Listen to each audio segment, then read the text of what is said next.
Hijriyah di bulan Ramadan di waktu pagi hari. Beliau ditusuk oleh Abu Lu'lu'ah Al-Majusi.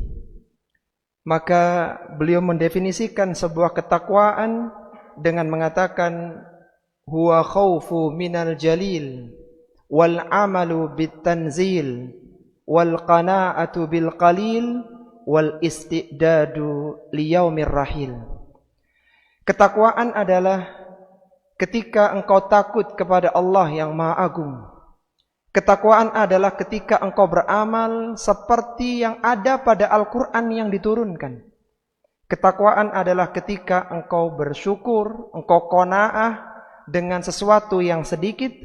Dan ketakwaan adalah ketika engkau bersiap-siap untuk perjalanan panjang di kehidupan setelah kematian. Perhatikanlah bagaimana Ali bin Abi Thalib radhiyallahu ta'ala anhu mengaitkan ketakwaan dengan belajar Al-Quran. Beliau mengatakan tentang takwa tadi adalah wal amalu bitanzil. Engkau beramal, engkau melakukan ibadah seperti Al-Quran yang diturunkan. Sehingga tidak ada cara untuk meningkatkan ketakwaan kita kecuali kita harus duduk belajar Al-Quran yang mulia. Dan seorang yang meluangkan waktunya duduk belajar dan mengajarkan Al-Quran, maka dia menjadi orang yang terbaik. Sebagaimana hadis dari Utsman bin Affan radhiyallahu ta'ala anhu. Utsman adalah seorang khulafaur rasyidin yang wafat tahun 35 Hijriah di bulan Dzulhijjah.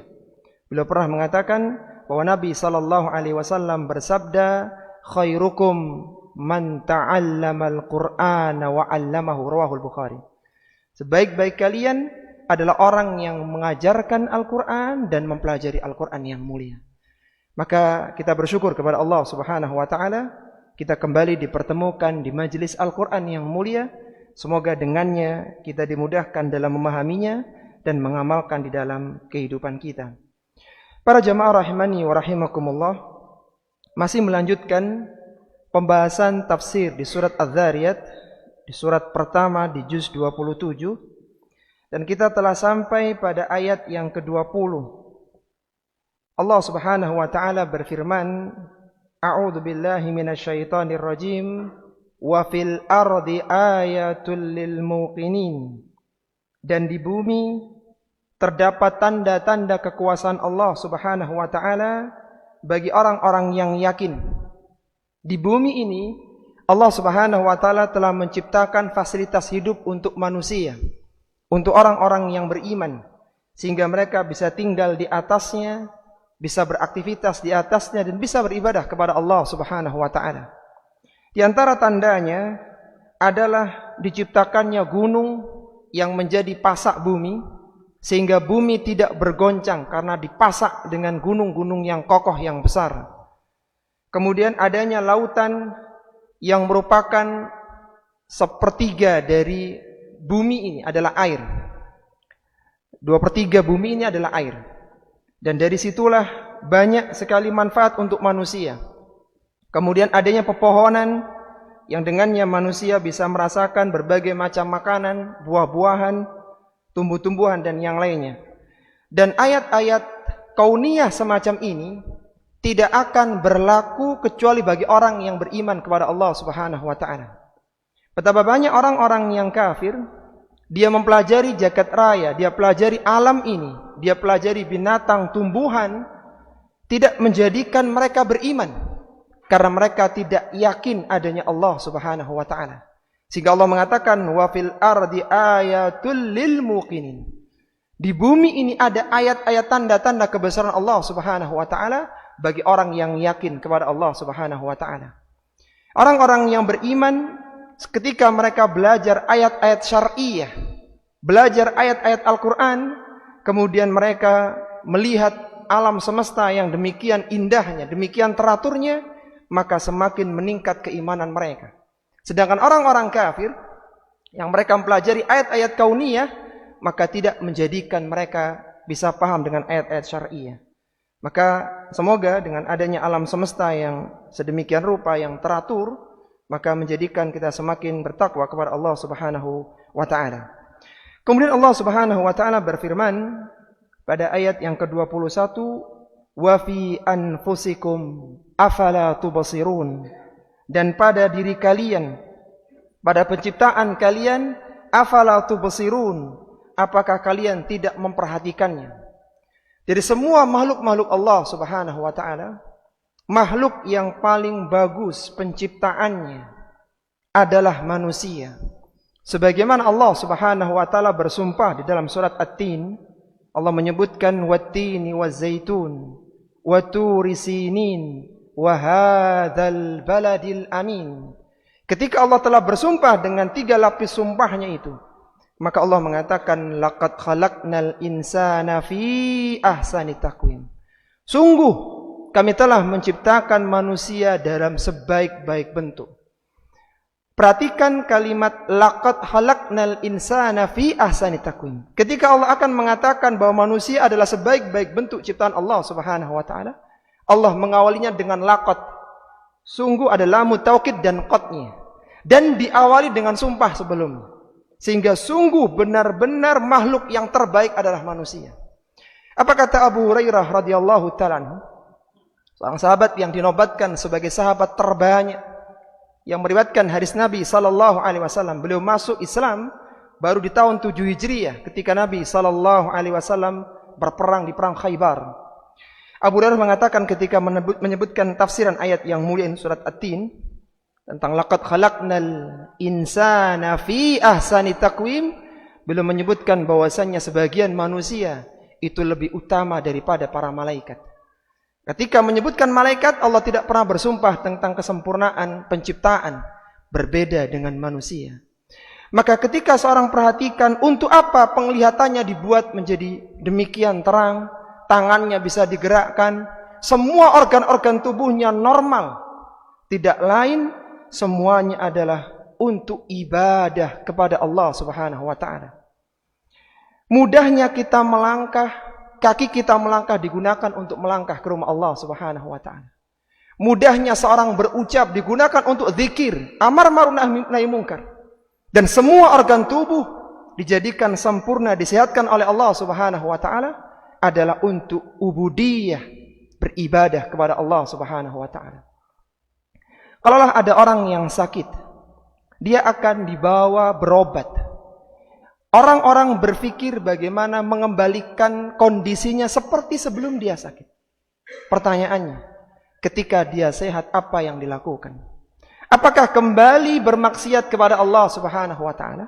Ataukah dia menjadi hamba yang bertakwa, menunjukkan ubudiyah kepada Allah Subhanahu wa taala? Semoga satu ucapan dari Qatadah ini, seorang tabi'in di Basrah yang wafat tahun 118 Hijriah. Qatadah mengatakan dengan ucapan yang sangat indah ketika menafsirkan ayat wa fi anfusikum afala tubsirun. Dan pada diri kalian apakah kalian tidak perhatikan? Maka beliau mengatakan man tafakkara fi khalqi nafsihi. Barang siapa yang memikirkan penciptaan dirinya, arafa annahu, niscaya dia tahu, dia akan paham, innama khuliqa, sesungguhnya dia diciptakan, waluyinat mafasilu, dan dilunakkan sendi-sendinya, lil ibadah, hanyalah untuk beribadah kepada Allah Subhanahu wa taala. Kita dijadikan bisa berdiri dengan tegak untuk bisa menegakkan salat kita. Kita dijadikan bisa tangan bergerak dengan mudah untuk banyak mengajak kepada kebaikan, berzikir kepada Allah Subhanahu wa taala. Sehingga sadarlah bahwa tubuh yang sehat itu digunakan untuk ibadah kepada Allah Subhanahu wa taala. Sebagai bentuk syukur kita kepada Allah adalah kita berusaha untuk menunjukkan ubudiyah yang terbaik yang mampu kita lakukan. Kemudian Allah Subhanahu wa taala berfirman pada ayat yang ke-22, wa fis samaa'i rizqukum wa ma tu'adun. Di langit terdapat rizki bagi kalian dan apa yang dijanjikan kepada kalian. Di langit terdapat rizki bagi manusia, di antaranya adalah turunnya hujan. Hujan turun dari awan yang ada di langit, dan kita tahu ketika hujan turun banyak mendatangkan manfaat secara umum. Jadi ketika turun hujan maka tumbuh-tumbuhan akan tumbuh, air akan mengalir, dan banyak lagi manfaat-manfaat yang lain. Dan juga di langit itu ada sesuatu yang dijanjikan kepada manusia berupa kebaikan, keburukan, takdir-takdir yang Allah tentukan buat manusia. Termasuk rizki untuk manusia itu sendiri. Jadi semuanya diatur oleh Allah Subhanahu wa taala di langit sana. Kita sudah pernah membahasnya bahwa penulisan takdir itu ada 4 tingkatan. Ada takdir kitabah azaliyah yang terjadi 50.000 tahun sebelum penciptaan langit dan bumi. Ada kitabah umriyah yang terjadi ketika seorang berusia 120 hari di rahim ibunya. Ada kitabah hauliyah yang terjadi setahun sekali ketika Lailatul Qadar. Dan ada kitabah yaumiyah yang sebagian ulama menyebutkan terjadi pada hari Jumat. Semua tulisan takdir ini ditetapkan oleh Allah Subhanahu wa taala di langit, dan salah satunya adalah menetapkan tentang rizki manusia, tentang ajal manusia. Apa kata Al-Hafidz Ibnu Katsir rahimahullahu taala ketika menafsirkan firman Allah dalam surat Ad-Duhan, surat yang ke-44 di ayat yang ke-4. Allah menyebutkan fiha yufraqu kullu amrin hakim. Di dalam malam itu ditetapkan segala sesuatu dengan penuh hikmah, dengan penuh kebijaksanaan. Apa kata Al-Hafidz Ibnu Katsir rahimahullahu taala tentang ayat yang mulia ini? Beliau mengatakan fi lailatul qadri yufassalu minal lauhil mahfuz ila katbati amru sanah wa ma yakunu fiha minal ajal wal arzaq wa ma yakunu fiha ila akhirih. Kata beliau rahimahullahu taala, ketika Lailatul Qadar Allah Subhanahu wa taala merincikan takdir manusia dari takdir azali di Lauhil Mahfuz dirincikan ke takdir tahunan. Apa yang dituliskan di situ? Minal ajali wal arzaq, dari ajal-ajal manusia. Siapa yang akan meninggal di tahun itu dan berapa total rizki seluruh makhluk untuk tahun itu. Ila akhirnya, sampai selesai urusan setahun itu. Jadi semuanya ditetapkan oleh Allah Subhanahu wa taala di langit. Rizki manusia, ketetapan yang akan terjadi untuk seluruh manusia ditulis oleh Allah Subhanahu wa taala di langit. Kemudian Allah Subhanahu wa taala berfirman, "Fa wa rabbis samaa'i wal ardi innahu lahaqqum mithla ma annakum tantiqun." Kata Allah Subhanahu wa taala, maka demi Rabb langit dan bumi, demi Allah Subhanahu wa taala, sesungguhnya yang dijanjikan adalah benar. Yang dimaksud dengan yang dijanjikan ini adalah kejadian hari kiamat, adalah perkara yang benar. Mithla ma annakum tantikun, sebagaimana kalian tidak meragukan ucapan kalian sendiri. Ketika seorang itu berucap, dia ingat dengan ucapannya, dia sadar dengan ucapannya, seperti itulah kesadaran akan datangnya hari kiamat. Tidak mungkin orang meragukan ucapannya dia sendiri. Dia sudah mengatakan, maka dia akan ingat ucapannya, seperti itulah seorang tidak bisa meragukan datangnya hari kiamat. Jadi kembali lagi bahwa ayat-ayat ini disebutkan oleh Allah Subhanahu wa taala bahwa banyak nikmat yang Allah berikan untuk manusia, maka hendaknya manusia sadar bahwa tujuan dia diciptakan adalah untuk berbekal di kehidupan setelah kematian, untuk perjalanan panjang di hari pembalasan. Kemudian para jamaah rahimani wa rahimakumullah, pada ayat yang ke-24 sampai seterusnya, Allah Subhanahu wa taala mendatangkan kisah Nabi Ibrahim alaihi salatu wassalam yang kedatangan tamu-tamunya yang mulia dari kalangan malaikat. Dan kita tahu bahwasannya sepertiga isi Al-Quran adalah kisah. Kisah para nabi dan rasul, kisah orang-orang salih, kisah kaum-kaum yang dihancurkan dengan dosa dan kemaksiatan yang telah mereka lakukan, agar kita mengambil ibrah, mengambil pelajaran. Allah Subhanahu wa taala menyebutkan, hal ataka hadithu dhaifi Ibrahim al-mukramin.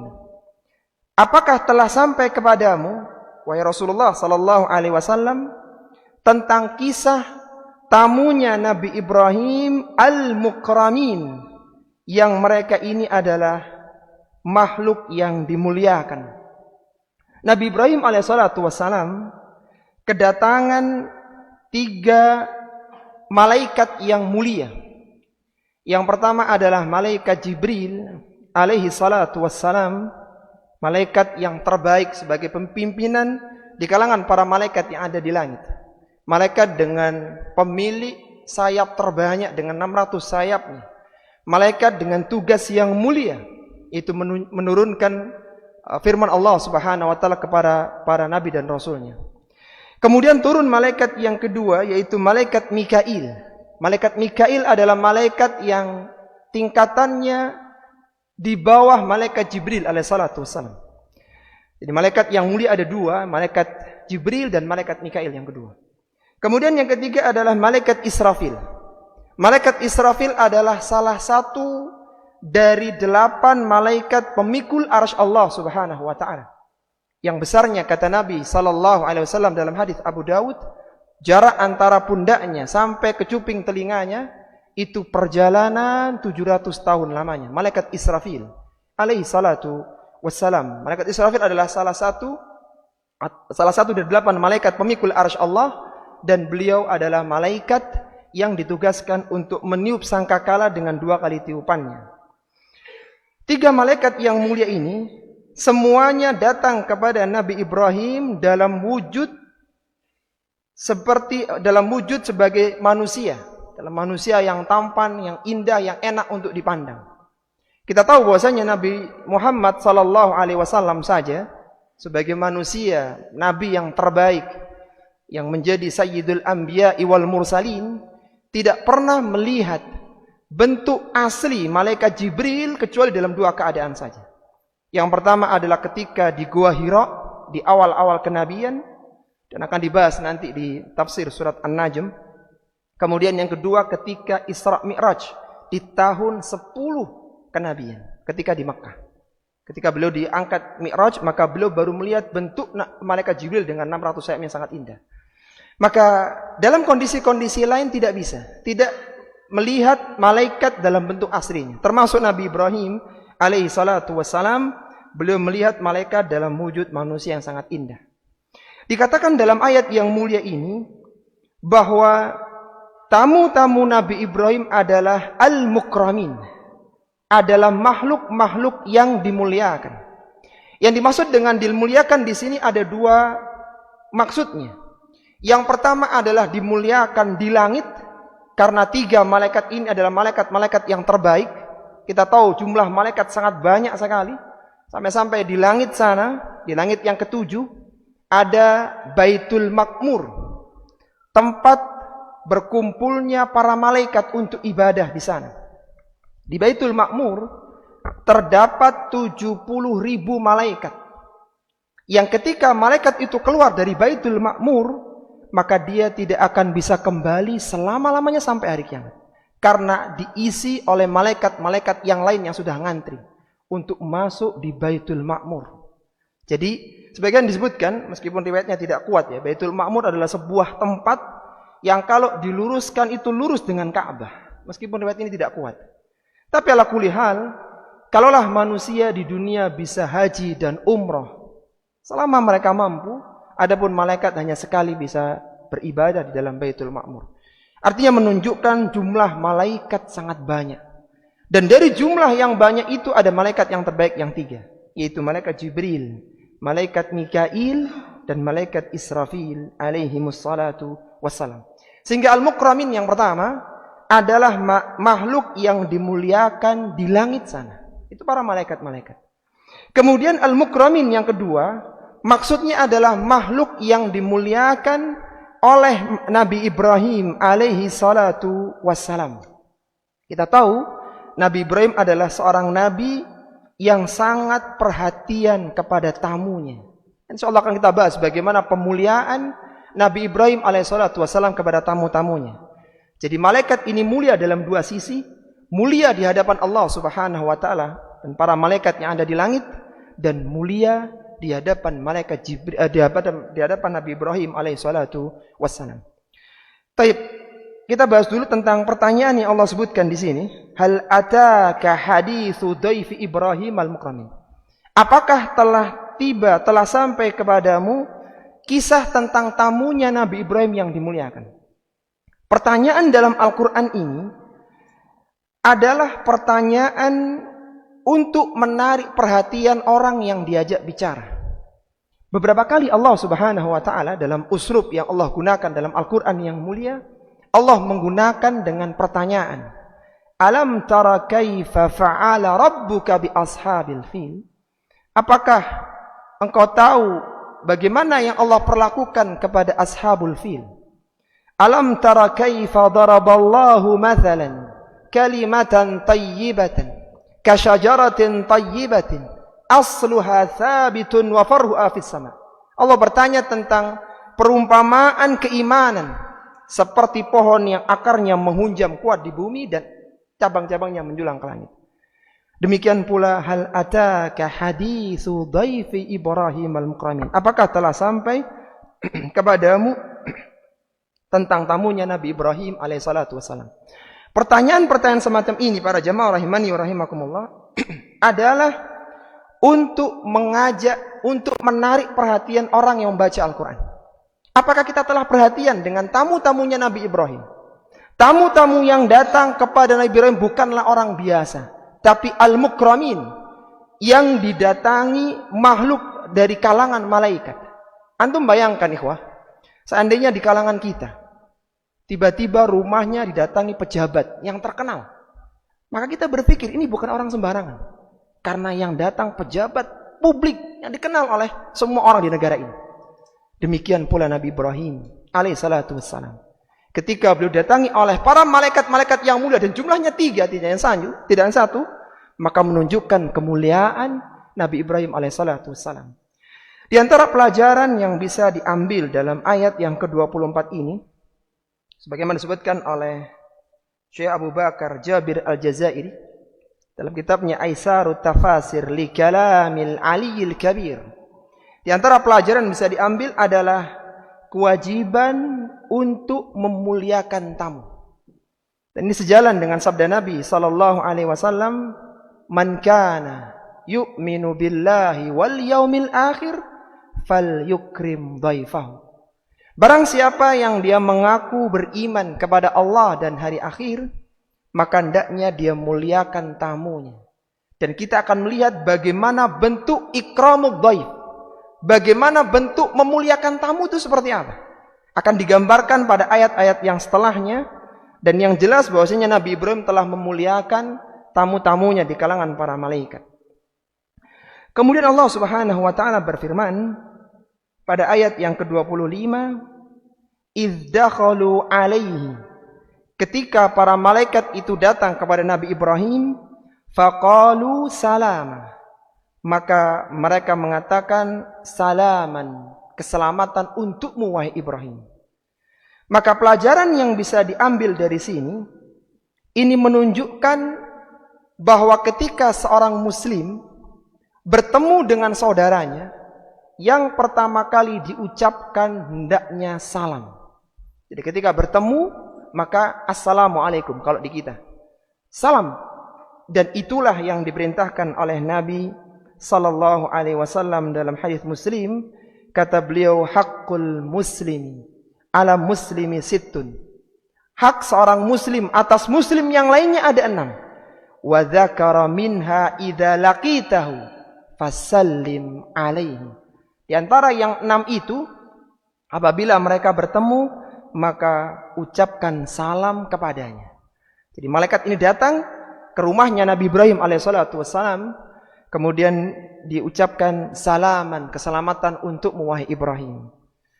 Kemudian qala, Nabi Ibrahim alaihissalatu wassalam menjawab, salamun qaumun munkarun.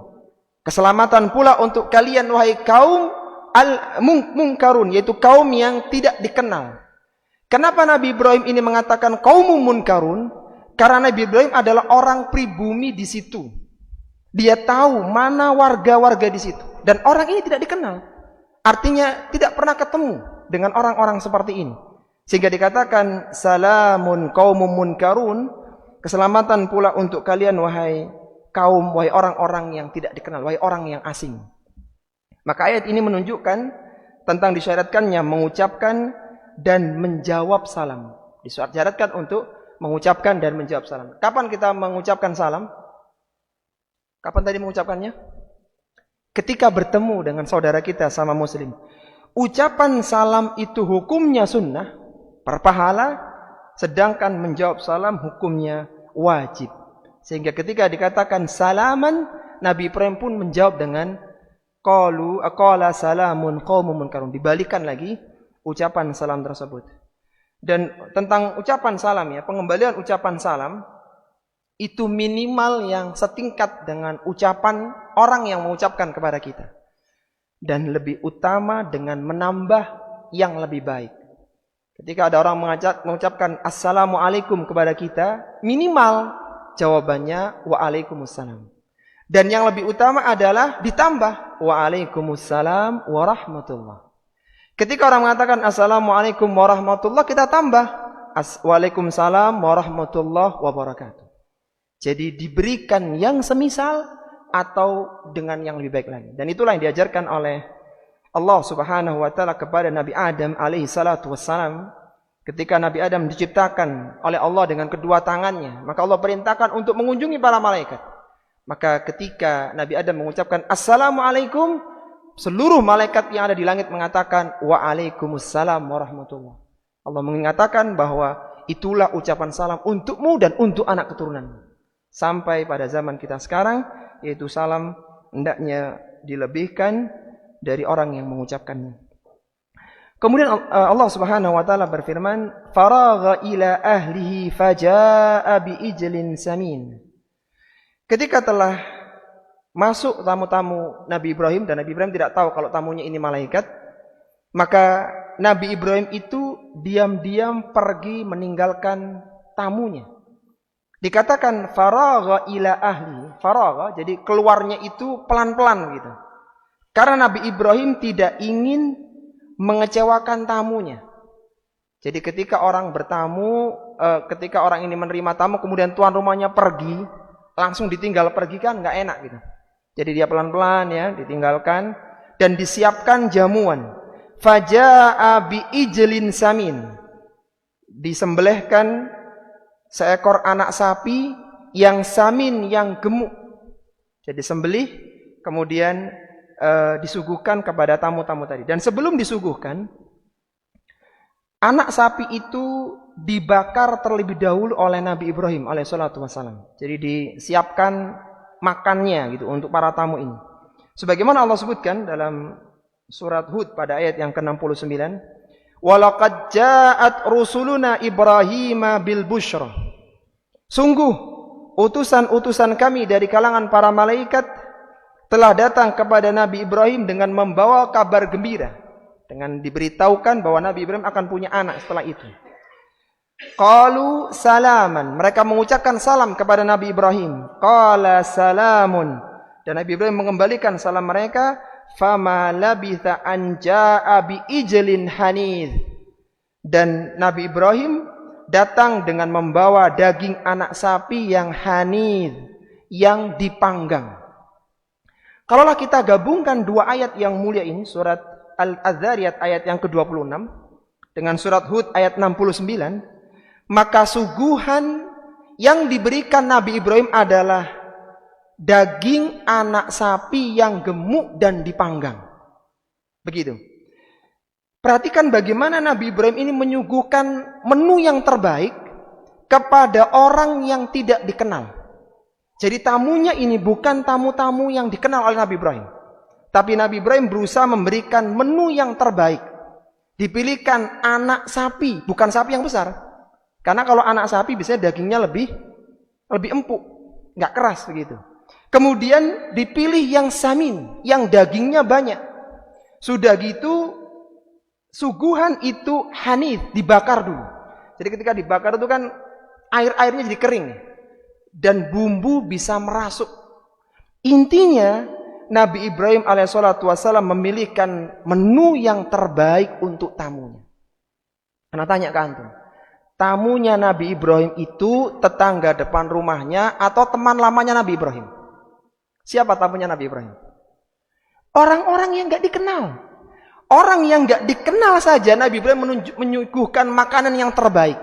Kira-kira ya, seandainya tamunya Nabi Ibrahim itu teman lamanya dulu, yang ada di daerah mana kemudian ketemu, yang disuguhkan lebih baik lagi atau gak lebih baik dari yang ini?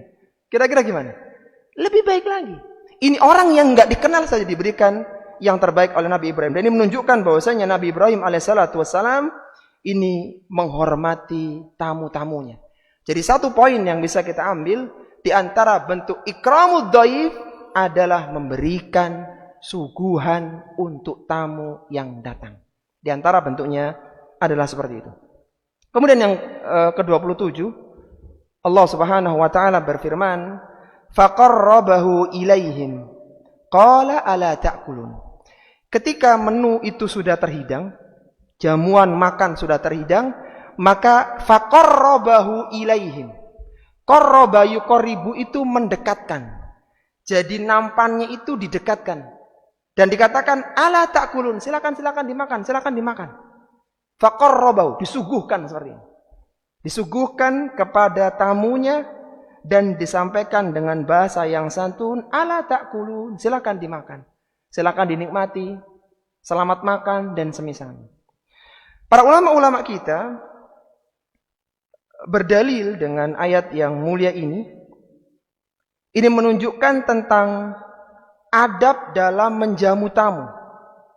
Jadi di antara sunnah, terutama sunnahnya Nabi Ibrahim alaihissalatu wassalam, bahwa seorang itu hendaknya menjamu tamunya, memberi makan tamunya. Dan makanan itu jangan dibiarkan diam, tapi disodorkan. Jadi kan kalau kita lebaran kan ada toples gitu ya. Itu kalau kasihkan ngobrol kan toplesnya tetap nggak ada yang ngambil. Nah sebagai tuan rumah seharusnya disuguhkan. Fadol dicicipi. Gitu. Silakan gitu. Faqarrabahu, didekatkan kepada tamunya. Para ulama fuqaha mereka membahas tentang bagaimana kalau tempat makan itu bukan di ruang tamu. Jadi kadang kalau kita ada ruang tamu, ada ruang makan. Makannya di mana? Nanti dekat dapur gitu. Jadi ngobrol, bincang dulu, kemudian nanti makan. Makannya kalau sudah siap begitu. Sedangkan dalam ayat ini kan disebutkan faqarrabahu ilaihi, kan nggak mungkin dandangnya kita bawa, silakan ngambil gitu ya. Kan nggak mungkin magicomnya kita tunjukkan, kan tidak mungkin. Dibahas oleh para ulama, bagaimana kalau seperti ini? Kalau ternyata makanan itu nggak mungkin disuguhkan kepada tamunya, didekatkan. Maka dijelaskan oleh para ulama bahwa kalau uruf di daerah itu seperti itu, dan tamu tidak merasa tidak nyaman, maka tidak mengapa. Jadi sudah biasa kalau bertamu itu nanti makan siangnya di dapur gitu misalnya. Atau di ruang makan, boleh. Jadi silakan. Kita makan di sebelah sana, makan siangnya di sebelah sana. Ini boleh. Meskipun kembali lagi yang utama adalah benar-benar ikramud dhaif, yaitu tamu itu disuguhkan dengan makanan terbaik yang kita bisa usahakan, kemudian ketika waktunya makan disodorkan kepada tamu-tamu tersebut. Taib. Kemudian ada satu pelajaran yang juga terambil dari kisah Nabi Ibrahim dengan para tamunya yang sangat luar biasa ini, bahwa Nabi Ibrahim ini berkomunikasi yang baik dengan tamu-tamunya. Nanti Allah akan kita bahas lebih detail di awal-awal juz ya, pergantian juz 27. Insya Allah akan dibahas bagaimana Nabi Ibrahim berusaha mujamalah, berusaha mencari bahan pembicaraan sehingga tamu itu nyaman, merasa dihargai dan betah ketika bertamu. Tapi kita teruskan dulu ayatnya. Pada ayat yang ke-28 Allah Subhanahu wa taala menyebutkan fa'aujasa minhum khifah. Tetapi tamu-tamu itu yang sudah disiapkan menu yang terbaik, bahkan sudah disodorkan makanan untuk mereka, ternyata tamu-tamu itu tidak mau makan. Qalu la takhaf, kata para malaikat, la takhaf, jangan kau takut. wa basyaruhu bighulamin alim, dan kami memberikan kabar gembira kepadamu dengan seorang anak yang berilmu. Nabi Ibrahim alaihissalatu wassalam setelah berusaha ikramud dhaif dengan demikian rupa yang kita ceritakan tadi, dan ternyata tamunya tidak makan, maka muncul ketakutan pada diri beliau. Kenapa takut? Bayangkan gini ikhwah, ketika seorang ditamui dengan tamu yang tidak dikenal, bukan orang pribumi sini. Sudah gitu kita sudah berusaha repot menyajikan yang terbaik, nggak mau makan. Pikiran orang akan berpikir bahwa jangan-jangan dia punya niatan buruk kepada kita. Buktinya nggak mau makan dia. Kan kalau tamu normal ya makan, berbincang, seperti itu kan ya. Tertawa begitu. Ini kok beda. Jangan-jangan mereka punya niatan lain. Maka dikatakan oleh malaikat, la takhaf, jangan kau takut wahai Ibrahim. Wa basyaruhu bighulamin alim. Kami akan berikan kabar gembira kepadamu dengan anak yang alim ya. Taib. Kenapa Nabi Ibrahim ini takut? Karena tadi para malaikat itu tidak menyentuh makanan yang dihidangkan dan mereka ini orang asing. Kalau itu yang bertamu adalah tetangga depan rumah misalnya, nggak ada perasaan takut. Ya mungkin dia lagi puasa, dia lagi kenyang, aman. Tapi karena orang lain maka muncul kekhawatiran. Allah sebutkan dalam Al-Quran, falamma ra'a aydiyahum la tasilu ilaihim. Ketika Nabi Ibrahim melihat tangan mereka nggak mau nyentuh makanan, pada sudah disodor-sodorkan makanan itu kok nggak ada yang mau megang. Makanan itu nakirahum wa aujasa minhum khifah. Maka Nabi Ibrahim pun mulai melihat ini ada yang janggal, ada yang aneh dari tamu-tamuku ini. Dan muncul ketakutan, jangan-jangan tamunya berniat buruk untuk Nabi Ibrahim. Apalagi mereka 3 orang. Bisa saja mereka bersama-sama ingin menimpakan keburukan untuk Nabi Ibrahim. Begitu. Baik, sebelum kita bahas tentang siapa sih anak yang dikabarkan untuk Nabi Ibrahim, para ulama kita menyebutkan tentang khauf. Ini kan Nabi Ibrahim kan ketakutan ceritanya. Fa'aujaza minhum khifah. Nabi Ibrahim itu takut. Maka para ulama kita membagi rasa takut dalam 3 pembagian. Hati-hati. Takut, harap, cinta itu adalah manajemen hati yang dengannya seorang bisa mendapatkan pahala dan kedudukan yang mulia, tapi melalui 3 itu seorang bisa tergelincir dalam dosa yang hina. Hanya masalah takut, harap, cinta. Para ulama membagi khauf menjadi 3 pembagian. Yang pertama adalah khauf tabi'i. Khauf secara tabiat, khauf yang wajar, yang beralasan. Misalnya ada orang ada gelagat mencurigakan, takut jangan-jangan dia mau ngambil barang. Ketakutan seperti ini boleh kalau ada indikasinya, ada penyebabnya, logis. Oh, jangan-jangan begini begitu. Sampai-sampai Nabi SAW menyebutkan firra minal majzumi kama tafirru minal asadi. Minal asad. Jadi larilah kalian dari penyakit lepra sebagaimana kalian lari dari singa. Artinya kan orang takut diterkam singa, maka dia lari. Seperti itulah dia berusaha selamat dari lepra. Ketakutan yang semacam ini, takut dari singa, takut dari penyakit yang berbahaya, itu khauf tabi'i, boleh. Yang pertama. Kemudian yang kedua adalah khauful ibadah. Takut yang ada nilai ibadah, ketundukan kepada yang ditakuti. Maka takut yang seperti ini tidak boleh diberikan kecuali hanya kepada Allah Subhanahu wa taala. Karena ketika diberikan kepada selain Allah, maka akan jatuh pada syirkul akbar. Takut kepada ini sehingga menjadikan dia beribadah kepada benda itu, maka syirik besar. Tidak boleh. Kemudian yang ketiga adalah khaufus sirri. Ketakutan yang tidak beralasan. Ketakutan yang sebenarnya tidak berpengaruh apa-apa. Maka khaufus sirri seperti ini harus dilawan. Kalau tidak, maka dia bisa tergelincir kepada kesyirikan. Misalnya, ada orang gak ada apa-apa sebenarnya di tempat gelap itu, gak ada yang membahayakan, tapi tiba-tiba dia takut gitu. Tiba-tiba takut. Kenapa takut? Karena dia sering melihat film-film mistik misalnya. Jadi kan sering kalau film mistik kan tiba-tiba keluar jedar gitu. Orang jadi takut, jangan-jangan nanti keluar gitu. Ketakutan semacam ini harus dilawan. Karena kalau nggak dilawan jatuh pada kesyirikan. Khaufu sirri, nggak ada sebabnya.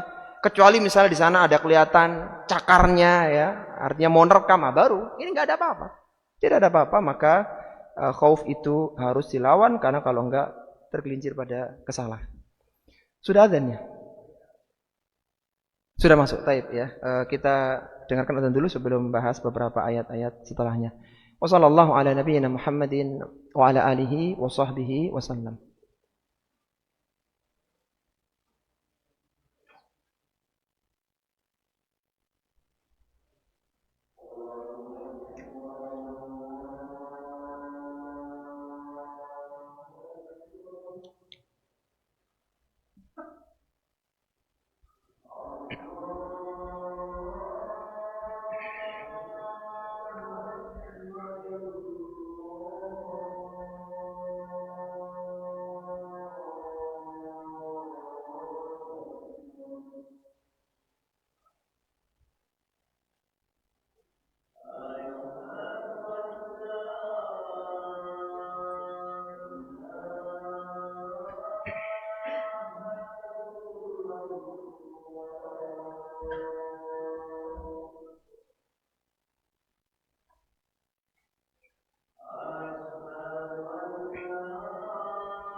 Alhamdulillah wassalatu wassalamu ala Rasulillah wa ala alihi wa ashabihi wa man walah, amma ba'du.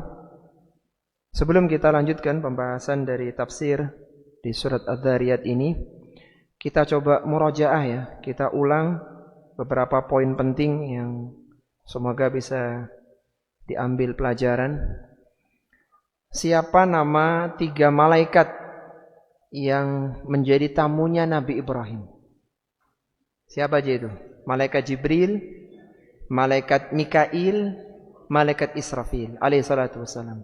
Apa yang dimaksud dengan al-mukramin? pada ayat tadi. Hal ataka haditsu dhaifi Ibrahim al-mukramin. Al-mukramin ini apa maksudnya? Dimuliakan. Dimuliakan oleh para malaikat yang ada di langit dan dimuliakan oleh Nabi Ibrahim yang ada di bumi. Kemudian disebutkan dalam kisah tadi bahwa Nabi Ibrahim itu sempat ketakutan. Ketakutan gara-gara tamunya tidak mau makan. Makanya kalau antum bertamu itu harus makan supaya tuan rumahnya nggak takut gitu. Takut terbagi berapa tadi? Ada 3. Yang pertama, khauf tabi'i. Khauf yang ada sebabnya dan itu diperbolehkan. Yang kedua, khauful ibadah yang hanya diberikan untuk Allah Subhanahu wa ta'ala. Yang ketiga, khauf sirri yang harus dilawan. Taib. Setelah itu Nabi Ibrahim dikatakan wa basyaruhu bi ghulamin alim. Para malaikat itu memberikan kabar gembira dengan anak yang alim, yang berilmu. Anak yang dimaksudkan ini adalah anak yang akan lahir dari istri pertamanya Nabi Ibrahim, yaitu Sarah. Dari Sarah akan lahir anak pertama, yaitu Ishak. Ishak akan punya anak namanya Yakub, Nabi Yakub. Yakub punya anak salah satunya Nabi Yusuf. Sehingga Nabi Yusuf alaihissalatu wassalam adalah nabi dengan silsilah keturunan yang terbaik. Nabi Yusuf seorang nabi, bapaknya Nabi Yakub juga nabi, bapaknya Nabi Ishak juga nabi, bapaknya Nabi Ibrahim juga nabi. Nabi Ibrahim, Ishak, Yakub, Yusuf. Itu anak keturunan Nabi Ibrahim dari jalur Sarah. Sarah ini adalah wanita tercantik setelah Hawa, istrinya Nabi Adam alaihissalatu wassalam. Sebagaimana disebutkan dalam sebuah riwayat, ma ajmalan nisa ba'da Hawa Sarah. Tidak ada wanita yang tercantik setelah Hawa, istrinya Nabi Adam, kecuali Sarah, istrinya Nabi Ibrahim alaihissalatu wassalam.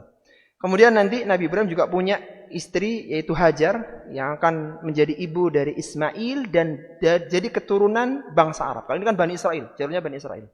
Sedangkan dari Nabi Ismail itu keturunan dari bangsa Arab, dan Nabi terakhirnya adalah Nabi Muhammad Sallallahu Alaihi Wasallam. Taib. Kemudian ketika mendengar berita gembira itu bahwa Sarah akan punya anak, Allah menyebutkan fa'aqbalat imra'atuhu fi sarratin. Kemudian istrinya itu memekik. Gimana ya? Terkejut gitu loh. Ada spontan suara keterkejutan. Fasaqat wajha, dan kemudian memukul wajahnya. Wa qalat ajuzun akim. Kemudian dia mengatakan, apa mungkin aku punya anak sedangkan aku adalah wanita yang sudah sepuh dan mandul. Dalam kisah ini kita bisa mengambil satu pelajaran bahwa kecenderungan para wanita itu lebih mudah takjub. Nabi Ibrahim ketika dapat berita biasa gitu loh. Artinya ketika dapat fabasyaruhu bihulamin alim, enggak ada disebutkan responnya terkejut, enggak, biasa saja. Beliau yakin bahwa Allah mampu melakukan itu semua. Tapi ketika Sarah diberitahu bahwa engkau akan punya anak, terkejut. Dan keterkejutan dibuktikan dengan 2 keadaan. Yang pertama dia memekik, mana ya? Jadi ya kayak orang terkejut gitu loh ya, tersentak gitu ya. Kemudian dia pukul wajahnya, gitu. Dia pukul wajah. Jadi kayak nggak percaya begitu. Ini menunjukkan bahwa sifat wanita itu mudah takjub, sedangkan laki-laki lebih rasional, lebih tenang dalam menghadapi sesuatu yang terkejut gitu, yang mengejutkan. Kemudian dikatakan waqalat ajuzun akim. Sarah mengatakan bahwa bagaimana mungkin aku punya anak sedangkan aku ajuz dan akim, aku ini sudah sepuh dan mandul. Ada 3 penghalang yang menurut logika itu Sarah nggak mungkin punya anak. Ada 3 penghalang secara logika. Yang pertama adalah ajuz, yaitu Sarah itu usianya sudah sepuh. Waktu itu Sarah berusia 99 tahun dan Nabi Ibrahim usianya 100 tahun. Kemudian yang kedua penghalangnya adalah akim, yaitu Sarah ini dari muda itu mandul. Sejak dia muda sampai usia 99 tahun itu dia mandul, nggak punya keturunan. Artinya bagaimana mungkin usia sepuh itu punya anak gitu. Kemudian penghalang yang ketiga, yaitu posisi atau kondisi Nabi Ibrahim sudah lebih sepuh dari Sarah, 100 tahun usianya. Disebutkan dalam Al-Quran di surat Hud ayat 72, qalat ya wailata, kata Sarah, sungguh mengherankan ini. A'alidu, apakah aku akan punya anak? Wa ana ajuzun, sedangkan aku sudah sepuh. Wa hadza ba'li syaikha, sedangkan suamiku pun sudah menjadi syekh, menjadi orang yang sepuh pula. In hadza la syai'un ajib. Ini merupakan sesuatu yang sangat mengherankan. Mana mungkin gitu. Orang yang sudah sepuh, secara riwayat itu juga mandul sejak muda, dan suaminya pun juga sudah sepuh secara usia. Tapi ketika Allah Subhanahu wa taala menghendaki, tidak ada yang sulit bagi Allah Subhanahu wa taala. Kemudian Allah Subhanahu wa taala berfirman, qalu kadzalika qala rabbuki innahu huwal hakimul alim. Mereka menjawab, para malaikat ini memberikan jawaban ketika Sarah tidak percaya dia akan punya anak. Maka demikianlah Rabbmu telah berfirman, dia telah menentukan segala sesuatu, dan yang Allah tentukan pasti akan terjadi.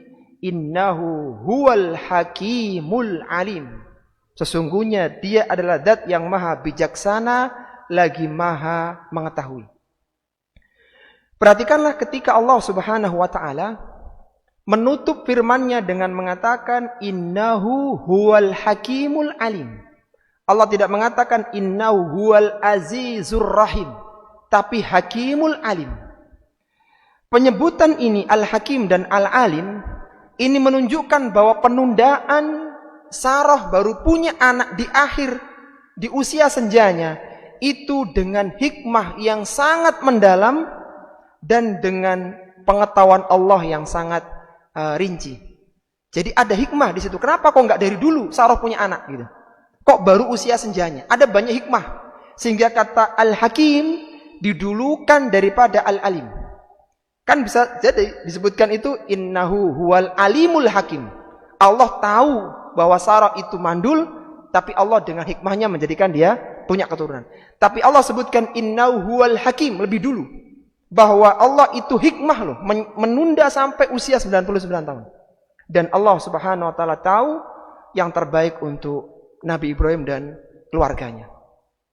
Maka ini mengingatkan kepada kita semuanya bahwa setiap ayat Al-Quran yang diakhiri dengan Asmaul Husna, maka hukum dari ayat itu terkait dengan Asmaul Husna di akhirnya.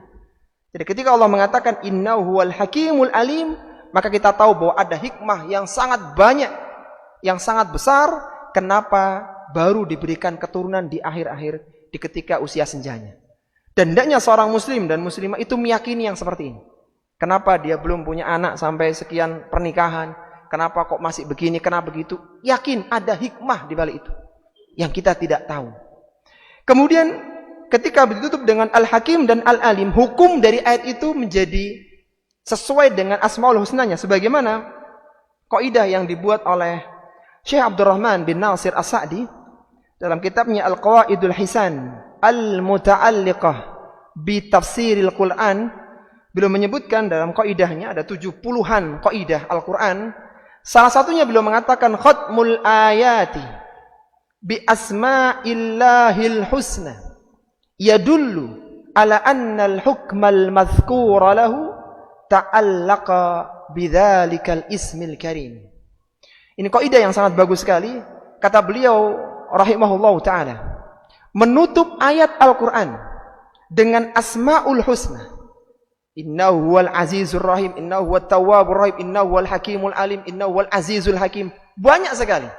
Maka yadullu, itu semua menunjukkan ala annal hukmal madhkura lahu, bahwa hukum yang ada dalam ayat itu ta'allaqa bidzalikal ismil karim. Itu terkait dengan Asmaul Husna yang ada di akhirnya. Supaya antum lebih paham, kita datangkan contoh yang semisal ya. Dalam Al-Quran ada sebuah ayat, yang ayat itu pernah dibacakan oleh seorang ulama kepada Arab Badui gunung. yang tidak tahu Al-Quran, tidak punya hafalan Al-Quran. Dan sebagian riwayat disebutkan ulama itu namanya Al-Asma'i. Dia baca Al-Quran, dia katakan, As-sariqu was-sariqatu faqta'u aydiyahuma jaza'an bima kasaba nakalam minallah. Dan dia tutup ayatnya dengan mengatakan, Wallahu ghafurur rahim. Terjemahannya begini kok. Pencuri laki-laki dan pencuri perempuan, faqta'u aydiyahuma, maka potonglah tangan keduanya. Jazaa'an bima kasaba, sebagai balasan dari dosa yang dilakukannya. Nakalam minallah, sebagai hukuman dari Allah Subhanahu wa taala. Kemudian ulama itu mengatakan, Wallahu ghafurur rahim, dan Allah Maha Pengampun lagi Maha Penyayang. Maka spontan Badui itu mengatakan, apakah ini firman Allah? Iya, ini firman Allah. Disuruh baca yang kedua, sama seperti itu. Sampai dia ulang 3 kali dan dia mengatakan, Wallahu azizun hakim. Dan Allah Maha Perkasa lagi Maha Bijaksana. Maka dikatakan oleh ulama ini, dari mana engkau tahu bahwa ayatku salah? Kata dia, kalaulah ayat itu ditutup dengan Wallahu ghafurur rahim, maka potong tangan tidak akan pernah ada dalam Islam. Karena Allah itu Maha Pengampun dan tidak menghukum hambanya. Tapi ketika dikatakan Wallahu azizun hakim, maka Allah akan menegakkan hukuman bagi pencuri laki-laki maupun pencuri wanita ketika terpenuhi syarat-syaratnya. Kemudian contoh yang lainnya adalah firman Allah Subhanahu wa taala dalam surat At-Tahrim.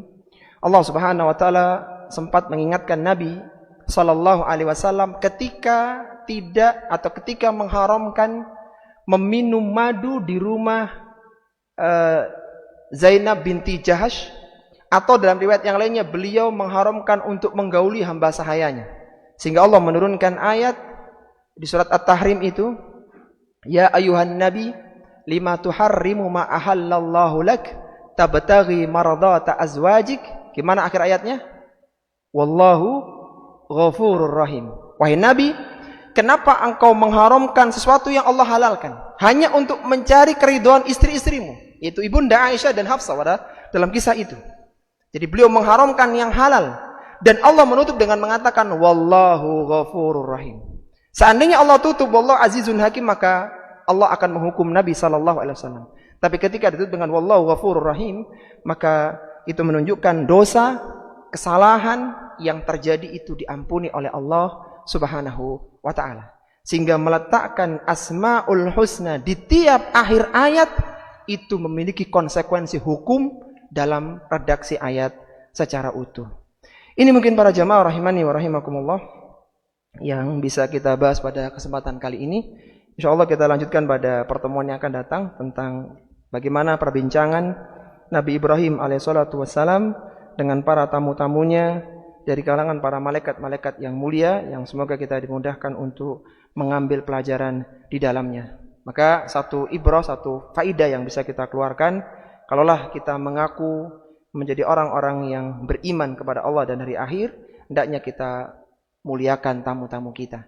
Dan ketika seorang ini merasa tidak mampu, belum mampu untuk menjamu tamunya, maka dia boleh untuk tidak menerima tamu tersebut. Karena ketika diterima, maka dia harus berkonsekuensi hukum, ya, artinya dia harus mengajak bicara dan semisalnya. Tapi semoga bermanfaat. Kita akhiri subhanakallahumma wa bihamdika asyhadu an la ilaha illa anta astaghfiruka wa atubu ilaik wa akhiru da'wana anil hamdulillahi rabbil alamin. Wassalamualaikum warahmatullahi wabarakatuh.